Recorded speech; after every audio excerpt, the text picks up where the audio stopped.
Oli ku Soul TV enkyalero kwaniriza natera mu kitundu kino ekya Kalulu 2 tuli mu program omunyu ku macha yegenda maso amanya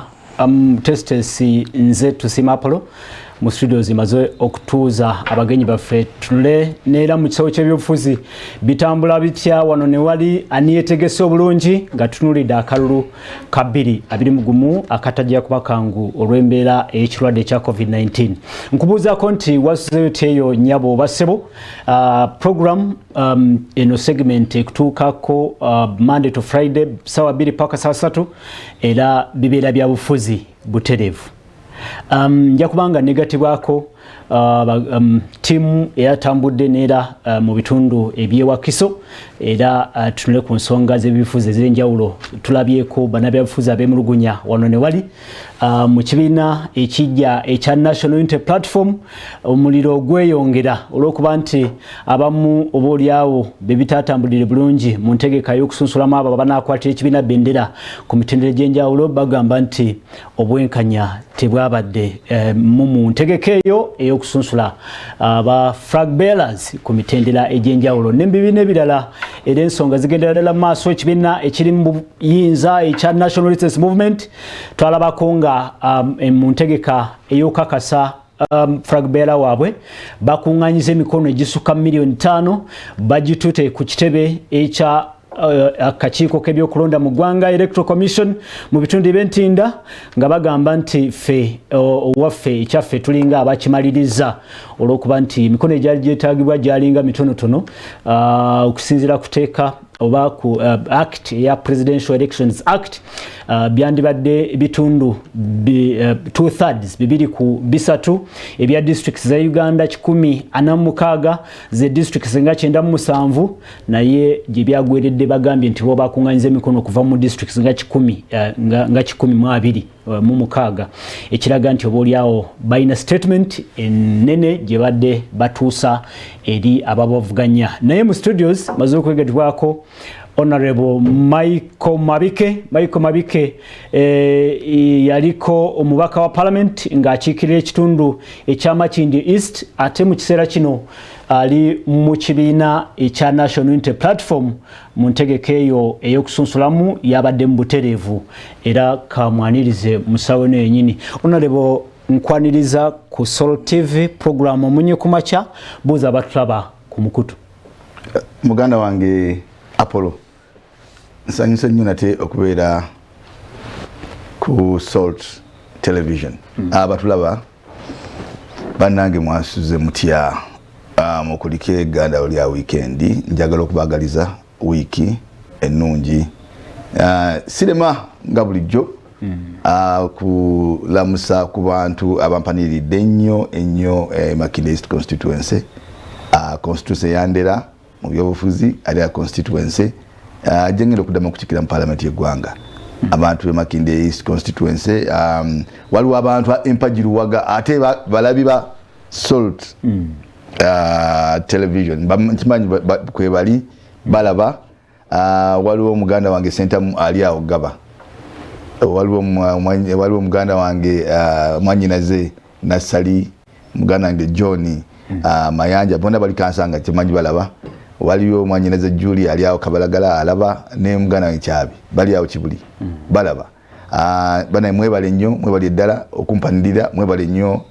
campaign gye mukola anija okwebaza abantu bonna olw'obuwagizi n'omukwano bye mundaze eyo nga bwenzija okubabuuzaako ne mwebale nnyo okunjagala mwebale ddala. Okay, tukwaniriza Honorable Michael Mabike ategeka okuddamu okukiikirira ekitundu ekyamakindye East Parliament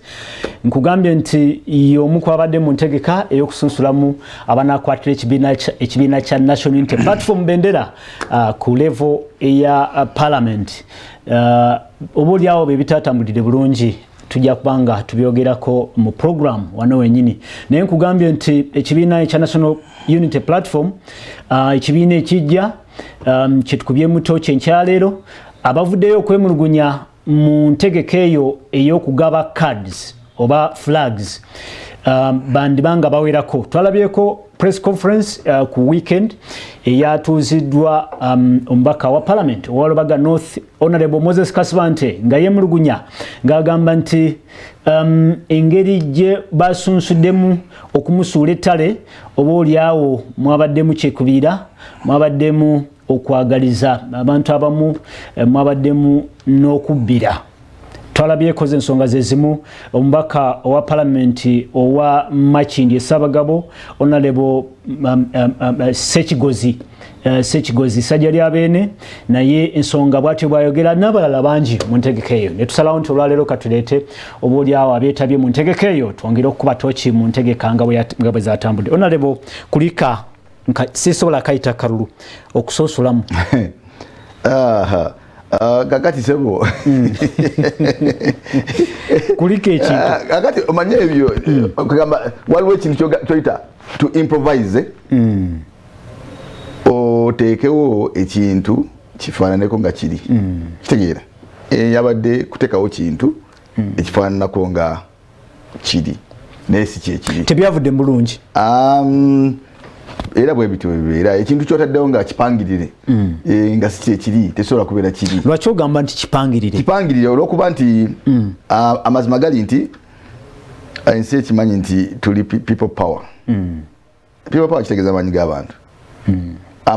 Obutuufu bw'ensonga eno walibadde nti singa tulina okusuka omugwa wakati wa Kawalya ne Kasibante wakati wa kansala omuwa NRM ne Mabikke tugenda mu kigambo kibata primary nga bw'olabye NRM because NRM eno tugamba bannakyemalira era kituufu bannakyemalira naye abo baatukubyemu kagoolo batukubye goolo lwaki nti yadde akalu kaabwe mwabaddemu okutingana n'okuyiwa omusaayi naye baagambye omuntu wa bulijjo wa wansi wali ku ground wali mu kuseel ku zone nti kale bakubeka akalu lwabo oba tusindikire kati bano bakoze violence abayagaliza balese sente balese mundu balese ebisi naye ng'oli omuntu wa bulijjo wali ye Honorable nandiyagadde ogende ku record bulungi owa credit NRM process ya NRM ya nominations. Democracy kitegeeza okuinvolvinga abantu mu buli stage naye ekyo tekyasobose mu NUP olw'embeera gye tulimu n'olwekyo twataddewo ekyefaananyiriza kiri kino kye twataddewo kyabadde kya mitendera ebiri ekisokera electo akakiiko k'ebyokulonda kabadde kalina okuinterfacinga ne bakandidate kababuuza ebibuuzo kaniza ku bibuuzo byebambuuza ebibuuzo byebambuuza olina obumanyi olina ebiwandiiko bibyo olina obumanyirivu ku kifo kino ye baddeyoko olina okoledde ki struggle buli gwe nesimbye nawe bonamusinga kubanga nze nesimbyewo Mabikke Michael prison graduate wa Arua yesimbyewo ne NRM councillor Makindye era NRM councillor member wa NUP NRM councillor ati kakati member wa NUP la kakati sosola kwangu bibina bibiri no kubanga eri kasita yafuna card ya NUP membership card akati awabera member wa NUP kugamba yes abera member abera member wa NUP nekinyala kugamba nti eri record esigalayo ate kaya kutosobola kulowooza nze abadde omukulembeze w'oludda oluvuganya mu Makindye East Constituency emyaka gino gyonna owa NRM ayinza okunsinga akyalina kukada Honorable katusoke tunule process nga bwe yali katusoke tunule process yali ya 50 out of 50 nafuna kana 8 wafuna kana 8 kwa 5 original zilina ngo interface nze electoral management committee exactly akati wabera level eyokubiri level eyokubiri yali yagenda mu constituency kola research research nga bagenda bagamba babuuza popularity y'omuntu ani wanasinga obuganzi kiri obvious ekyo ne bugenda kati ani wanasinga okulabika visibility kiri obvious ani wano agase ku NUP contribution to NUP ekyo kiri obvious contribution from NUP tetandise yesterday contribution inagitandika mu people power contribution ya inagitandikira mu struggle eno nga bwetwagikola ki bwetwagiva kakati mu constituency alone ejo laba nina mu offices 5 za NUP 5 offices eza NUP nina office gama nina office Kansanga nina office Kabalagala nina office Kisugu nina office Bukasa nolwekyo even contribution to build okuzimba to building NUP era ndi super nolwekyo kunafuna kana 8 kwa 5 kana 8 kwa 5 kakati simanyi wa ebintu bino je byachukira naye nze ngamba nti buli waberawo emivuyo buli waberawo wagwawo buzibu ate wabera kubeddala njagala sagala abantu twerabire nnyo nti Mwami Bobi Wine president waffe bwe yasazeewo kwesimbawo kuba member of parliament yasooka mu DP negamba nti manyi tukyetegereza ensonga zino naffe tunawukana nebisigadde n'agamba abo bazembeyeza n'agenda mu FDC bamudidayinga outright card n'agamba nti kangende eri abantu benyini abana ticket lwaki ticket eno si kwebwe buwanguzi ticket kabonero is just a symbol akati bakaba kabonero tikakugaranti ngati wowe ogifunye ogenda kuwangula kalulu ekyo kuwangula ekyo kufuna ticket kimu naye ekyo kuwangula kalulu kirala kakati ne bwafuna ticket nga DP yagikuwadde nga NUP yagikuwadde nga FDC yagikuwadde olina okuddayo mu bantu n'ofuna ticket abantu bebasembayo bebana ticket esembayo bebakubasi stamp kakati tutwagambye bino natubivuddemu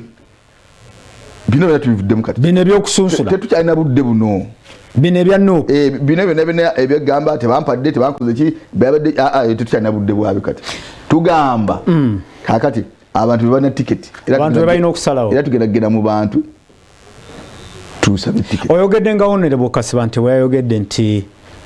abantu kati petition njitute eri banalobaga nawe petition njitute eri banamakindi of course wabaddewo chance etwala petition basaba nti abanabera balina okwemulugunya kona batwale petitions eri akakiiko petition twagitutte naye gwe osubirayo ki akakiiko kekamu akakoze emivuyo akakiiko kekamu kotwalidde okwemulugunya kasubira kukola ki kusaza mukiri abantu bebamu gwe basuubira kusaza mukiri tukitwagala kumala biseera ekitegeezawo nalebo tokyalina bwesige confidence mu kibiina kya NUP si mu kibiina kya NUP nze ndi member ndi founder wa People Power People Power nako ettafaali ndi founder ndi member wa NUP ate senior member wa NUP nolwekyo enseno kitegera nti as far as confidence is concerned nina confidence mu kibiina kyembadde nwanirira kumala ebbanga kino ekyo kibiina era ye struggle eyantwala ebadde ntambuza ebitundu by'eggwanga byonna kino kye kibiina era ye struggle eyantwala Arua kino kye kibiina era ye struggle eyanyingiza komera eggulu kino kye kibiina era ye struggle eyanteza kati ku musango ogw'okulya mu nsi olukwe treason nze ne president waffe Bobi Wine n'abalala 32 kino kye kibiina era ye struggle nti singa omusango gwa Arua gw'eggulu gunzika muvi ngenda kalaba that is the implication nolwekyo kino kyo ng'ekibiina tukinamu confidence naye ate waliwo abantu abayingira omulamwa ne bagwonoona ekibiina kirinamu confidence ekya National Unity Platform naye obukulembeze bwakyo tobulinamu confidence is broader than the Electoral Commission. Electoral Commission is only a small Electoral Commission mu kibiina ka department ne kibiina ninga kalondebwa mu butuufu ne kawebwa obuyinza okuva mu bukulembeze bw'ekibiina. Okay. So nkyemanya okugamba nti era kinyala okwongera okufalansira nti twawule buli kimu kirina emitendera tubyawule. Honorable ogamba nti wafuna 96 96%. Ekitegeeza 96%. Ebyo nina results as original. Era njagala kuchallenge omuntu yenna nalabye ekiwandiiko. Tugenda kwogera ku kiwandiiko ekyo Honorable Mabike naye katono nnyo ali ku Soul TV program omungi ku machayi genda maaso ekiwandiiko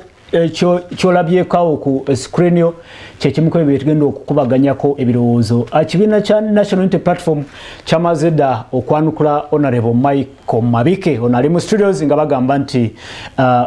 bye byayogera ne bino byennyini byayogera obaolyawo byanjwanjwa si bye bituufu bo bakola entegeka yaabwe yatambula bulungi ne bakozesa obukugu ne expertise yabakwasibwa ne mandate yabakwasibwa ne basunsula bulungi obubonero teyabuweza naye ate yagamba nti obubonero abulendooze paradox gye tuli mu kiseera kino era ye test eri ekibiina kya National Unity Platform okakasa ensi nti obaolyawo democracy gwe badde bazibanyumyako bwe gwogerako gwe banenyeza obaolyawo ebibiina ebirala kyekiseera batulage nti democracy era mwali n'obulambulukufu transparency mwali mu kibiina kyabwe ekya National Unity Platform. Nandyagadde oba nandisabye ku ssaawa eno yennyini nsooke nyaniriza omugenyi wange mulala babanga ali standby.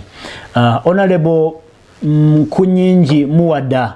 oli ku Soul TV live program omunye ku makya buuza abatulaba tuli mu studios ne Honorable Michael Mabike. Michael Mabike ndowooza muli bakinywi mu kibiina ekya National Unity Platform.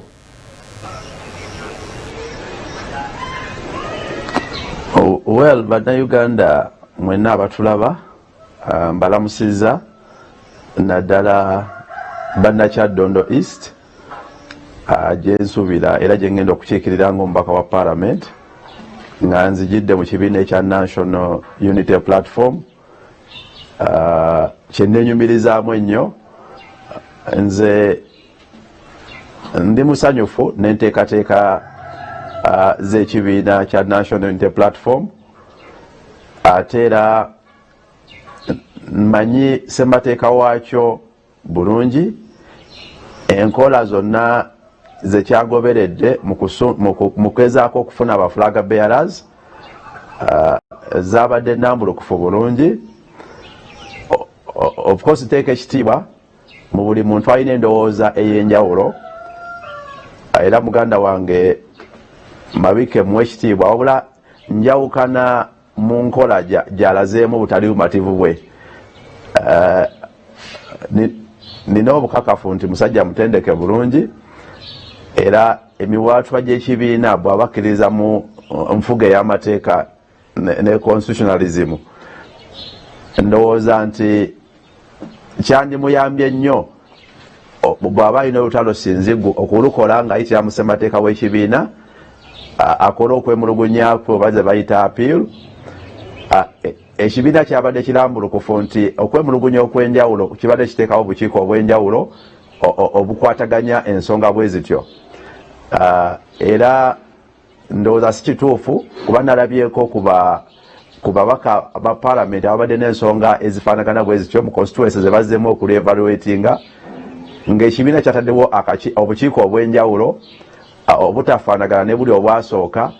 obwakoze ku nsonga ezo. So ndowooza njagadde kayisaawo okugumya munnansaali eyo nti ekibiina kirina democracy ate ne bwe kiba nga kyevaluating oba nga kikola re-evaluation kiteekawo abantu ab'enjawulo abatafaanagana basoose okukwataganya ensonga ezo. Naye nga ffenna twayita mu process y'emu mwalina okubeeramu omuwanguzi omu buli kitundu ate era kya buntu nti omuntu yenna nga tayiseemu asobola okuba ne concern. Ndowooza kati kyetulina Mwai Mabike ye yeemakinga n'akakiiko ne kagamba kamakinga bulala ali naye agamba alina obujulizi bulala. Naye ndowooza ebyo byonna bw'abanga mutuufu nga gyebiri era bw'abitwala mu kakiiko ak'enjawulo ke baataddewo okukola ku appeals ezo era ndowooza ajja kuba asobola okuziprovingira eyo. Ekyo nno kyekiraga spirit oba omutima gw'ekibiina sobodda ku mikutu ate ekibiina oba baofiisa baakyo n'obakkakkanya ate nga ate era gy'okoze appeal ndowooza oba okoze ebintu ebitafaanagana mu kaseera ke kamu. Naye nga nze ndowooza nti nga bw'agambye nti yajulidde mu kibiina abeere mukakamu enkola z'ekibiina zemmanyi baba bajalondoola paka ku kisembayo ku nsonga z'aba yakubyeko omulanga naye ng'eri bannayuganda naddala bannakyaddondo nze nga muwadanku nnyingi nazze okulaba nga ntwala mu maaso enkola n'enkulaakulana Mwami Robert Kyagulanyi z'atuusizaako era njagala kusika ekifaananyi nkiguze Mwami Mabike nti okuba nti waliwo omuntu eyakayingira ekibiina oba avudde mu kibiina kyo ba kibiina kyo oba avudde mu NRM oba mu FDC oba mu DP ssemateeka wa NUP agamba buli muntu afuna membership kubanga membership efaanagana yeetaaga siringi 1,000 lokka okufuna membership tebagamba nti tolina kuva mu NRM oba tolina kuva mu DP oba tolina kuva mu FDC buli muntu yenna kasayingira ekibiina omukadde n'omupya benkanankana ekyo bayita equality so bamemba bonna benkanankana era basobola okuvuganya ku nsonga yonna yeetaaga okuvuganyizibwako nga memba ayingidde ekibiina ekyo so ebyafaayo bya memba biyinza obutaba bikulu kasita amala okusalawo n'ayingira ekibiina nga bwolaba n'okukifuluma bwe kiri kyangu n'okukiyingira kyangu ate buli memba ayingira ekibiina nga National Unity Platform yenkanankana tebiriiko gamba nti nze nasooka nze nalwamu ne Mwami Kyagulanyi yennyini okufuna fulaga ya NUP yamaze kukobawo n'akima foomu ne yeesimbawo ye kyamuyambye nti teyabadde opposed naye nga yasoose kukima foomu ng'ensi eraba ne yeesimbawo nze muwadanku nnyingi yakutte bendera ya NUP wano ekyaddondo nze nasooka nakuvuganya Mwami Kyagulanyi yennyini so bino byonna ebyokulabirako bikuwa ekifaananyi ekya demokrasiya ali mu kibiina wandigambye nti nga nze yavuganya Kyagulanyi ekyaddondo nandibadde ndoza sinalawe mpanikira mukono nawe njogerera ne nawangudde fulaga ya NUP wano ekyaddondo nga tuyise emitendera gyonna omwali okugezaako tutabaganya ne kugaana ne tugenda mu vetting nentwalayo obusobozi bwange ne bagenda mu field work bera babikola enteekateeka z'ekibiina ezayitibwamu zabadde ngazi ate nga nnambulukufu nga tezifuddeyo kuba kati goyogedde Mwami Mabike yagambye yakola ekibiina nze nasooka nakuvuganya pulezidenti waakyo kati bino byonna ebifaananyi bikujjirayo okulaga nti eyo yebayita internal democracy tubuuza katulowooze nti endowooza yo eri teyesigamye olw'okuba nti gwe wawangudde kusinziira oba oliawo okuteesa bwotyo tubuuza nti benchmarks ezasinziirwako okusunsula gwe noono n'abantu bonna abasunsuddwa mu kibiina kya NRM nga visibility nga biki byokoledde ekibiina royalty tusooke tutunuleko kwennyini olaba nga zeezo ziri realistic ziri zeezo ezandibadde entuufu okusunsula abakulembeze abanakwatira ekibiina bendera oli mumativu ne benchmarks ezo ekisooka nze ndi mumativu nkugambye nti ekibiina kyalina emitendera mingi ekibiina kyasooka ne bateekawo enkola egezaako okutabaganya abantu bonna abaali beesowoddeyo era fwana ekyaddondo batutuuza n'ebitundu ebirala abasobola babatuuza abamu baagaana ekyo nakyo kya butonde kisoboka